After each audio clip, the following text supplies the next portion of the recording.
How to install Ubuntu on Windows using Windows Subsystem for Linux. The very first thing we need to do, guys, is turn on a Windows feature called Windows Subsystem for Linux. To do this, navigate to the bottom left-hand corner here of your taskbar to the search box and left-click on it.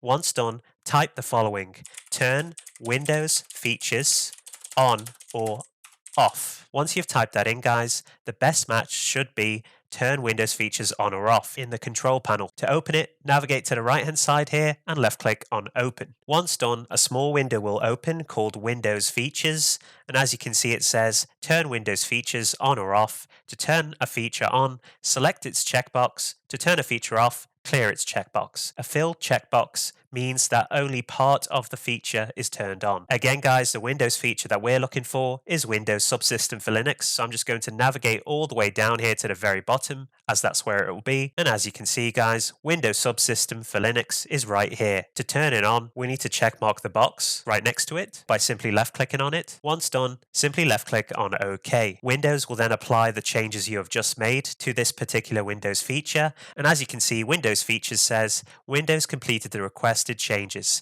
Windows needs to reboot your PC to finish installing the requested changes. Alright, guys, to finish the installation, we need to restart our computer. So I'm going to restart my computer now, and I'll be back with you once our computer has rebooted and we're back on our desktop. Alright, guys, I'm back on my desktop now after the reboot, and the next thing we need to do is install Ubuntu. To do this, again, navigate to the bottom left-hand corner here to your search box, left-click on it, and type the following: Microsoft Store.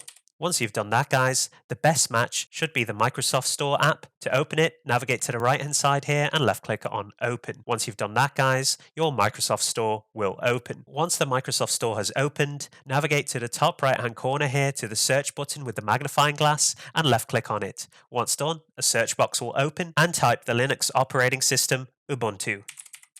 Once you've typed in Ubuntu, hit enter to search. And as you can see, guys, from that search, I'm greeted with around 18 applications at the time of recording of this video. The app that we want is called Ubuntu, just plain old Ubuntu, without any version after the word Ubuntu. Simply left click on this app. Once done, you'll be on the overview section of the Ubuntu app in the Microsoft Store. As you can see, guys, the developer of this app is called Canonical Group Limited, so make sure when you get this application, you're getting it from this developer. Underneath is a little description of what you get when you install this app. So as you can see, it says Ubuntu on Windows allows you to use Ubuntu Terminal and run Ubuntu command line utilities, including Bash, SSH, Git, apt, and many more. To get this Ubuntu app, navigate to the top right hand corner here, and in blue, if you've never owned this application before, it will say Get, so you'll need to left click on Get. Now for me, it doesn't say that. That's because I already own this app, and all I can do is install it. However, in your case, once you've left click on the Get button, it will then say you own the application and you'll have the ability to install it, just like I have.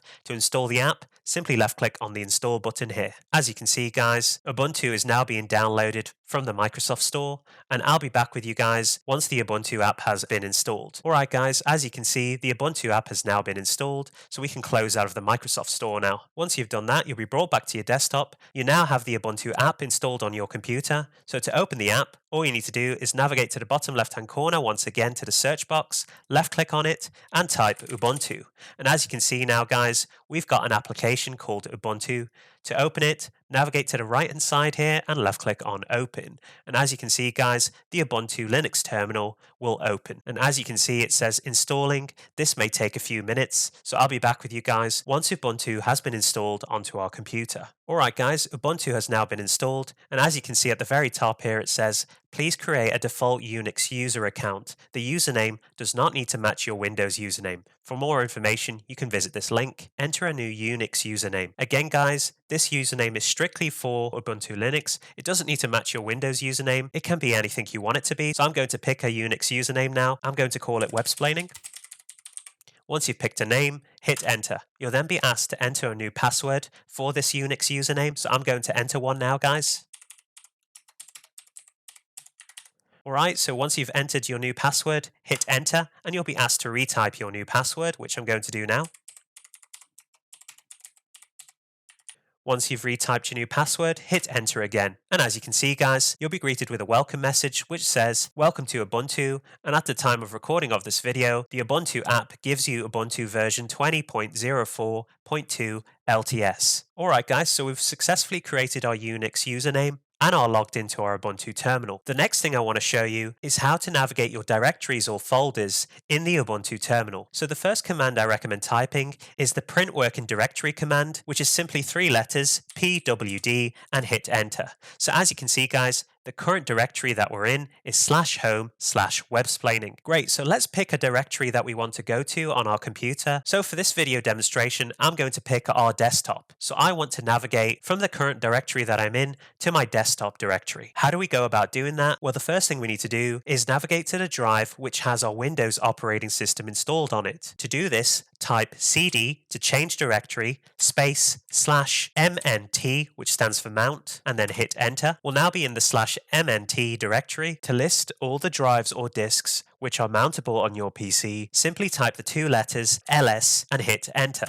The ls command will also be used in this video to list all the directories or folders and files in the current directory that you're in. Once you've done that guys, you'll get a list of all the drives you have mounted and formatted on your computer. As you can see, I only have one drive, and that is the C drive here, and this is where my Windows operating system is installed. So to navigate to the C drive, all you need to type is cd, which again stands for change directory, space, and then the letter of your drive, which in my case is C, and then simply hit enter. And now I'm in the C drive. To see what's in the C drive, simply type ls and hit enter. As you can see guys, there's a bunch of folders in the C drive. The folder or directory that we want to change directory into is the users folder here. So again, we need to type cd space and then users with a capital U. Once you've done that guys, hit enter and your directory will then be changed to the users folder. Once here, type ls again and hit enter. Once you've done that guys, you'll be able to see all the users that you have made on your PC, and you want to navigate to the username that you're currently on, which in my case is WebSP. So I'm going to navigate to WebSP directory now by simply typing cd space WebSP and then hit enter. And now I'm in the username WebSP's directory. To see all the files and folders in this directory, I'm just going to type ls again and hit enter. And the directory or folder that we want to look for here is desktop. As you can see guys, desktop is right here. So I'm just going to change my directory to my desktop. So I'm going to type cd space and then desktop with a capital D and then hit enter. And I'm now in my desktop directory. To see everything in your desktop directory, type ls and hit enter. And as you can see guys, you can see all my files and folders. In my case, it's mostly shortcuts. Alright guys, so we've successfully navigated to our chosen location, which was the desktop. And before I end the video, let's create a folder in the desktop directory. To do this, I'm simply going to restore down the Ubuntu Linux terminal here by navigating to the top right hand corner here and left clicking on restore down, just so we can see our desktop here. And now I'm simply going to type the command to create a new folder, and that command is called make directory. So all you need to type is mkdir space the name of the directory that you want to make. In my case, I'm just going to call it algo VPN and then hit enter. And as you can see guys, at the bottom left hand corner here, we have generated a new folder called algo VPN. So if I double click on this folder now, you can see it's an empty brand new folder that I've just created using the Ubuntu Linux terminal window here. And lastly, to navigate into this algo VPN directory that I just created, type cd space the name of the folder that you just created, which in my case is algo VPN, and then hit enter. And we are now inside the folder that we have just created. Alright guys, that pretty much concludes the video on how to install Ubuntu on Windows using Windows Subsystem for Linux. If you enjoyed this video, be sure to give it a like, comment down below, and most importantly of all, subscribe to support the channel. I'll see you on the next video. Why is it so